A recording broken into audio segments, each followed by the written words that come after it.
Another day, another basketball stories na naman ang pagkikwentuhan natin. At ngayon nga ay ang pag-uusapan natin ang balitang pag-trade pa ng Los Angeles Lakers kay LeBron James. At ang balitang makukuha na nga daw ng Golden State Warriors si Malik Monk. Wala nang ang problema pa ang Los Angeles Lakers sa kanilang superstar na si Luka Doncic matapos itong pumirma ng bagong kontrata sa team ngayong araw na siyang magpapanatili sa kanya sa lineup ng mas matagal. Dito na rin naman nga po nyo bubuuhin ang kanyang magiging legacy sa kanilang prangkisa. Ngunit kasabay nga ng pagpirma ni Luka ay umingay na rin naman nga ang muling pag-trade ni LeBron James since hindi nga ito dumalo sa ginanap na signing sa kanyang pasilidad. Mas pinili nga nito na maglaro ng golf, hindi kagaya ng iba nilang mga teammate na umattend para i-congratulate si Luka Doncic. Kaya dahil nga dyan, marami na naman ngang nagsilabasan ngayon na trade patungkol sa kanya, which is agad rin naman ngang tinapos ng Lakers.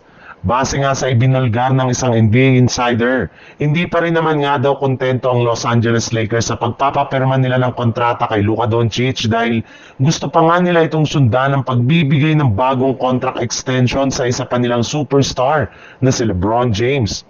Ayon nga dito, mismong si Luka Doncic na nga daw ang personal na nakipag-usap sa front office ng Lakers, lalo na kay Rob Pelinka na gawin nito ang lahat ng kanyang makakaya para lamang mapanitili si LeBron James sa team.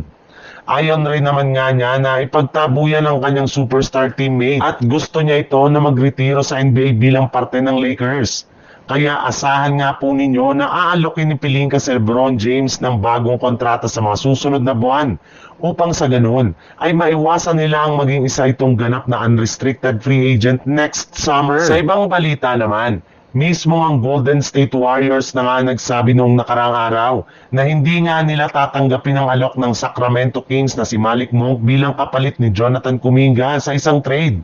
Subalit, base nga sa ibinulgar pa lang ng balita ng isang source, posible nga daw na mapilitan na lamang ang Warriors na tanggapin si Malik Monk at sumugal na lamang sa pagkuha sa kanya since mismong Kings na nga ang nagsabi na wala na nga silang iba pang klaseng trade package na ipang-o-offer sa Golden State Warriors. Ika nga'y take it or leave it na nga ang offer na yun ng Sacramento Kings. Kinausap na rin naman nga sila ni Jonathan Kuminga na gusto nga daw talaga na lumipat at maglaro sa Kings gayong naniniwala nga ito na magkakaroon siya dito ng malaking oportunidad para mahasa at mapa-improve pa ng gusto ang kanyang kakayanan. Ayaw rin naman nga ng Suns at maging sa ibang team na interesado kaya mukhang kapag nawala na nga ng iba pang pagpipilian ng Golden State Warriors bago mag-umpisa ang season, ay ipepersa na nga nila ang pag-trade kay JK sa Sacramento Kings as soon as possible.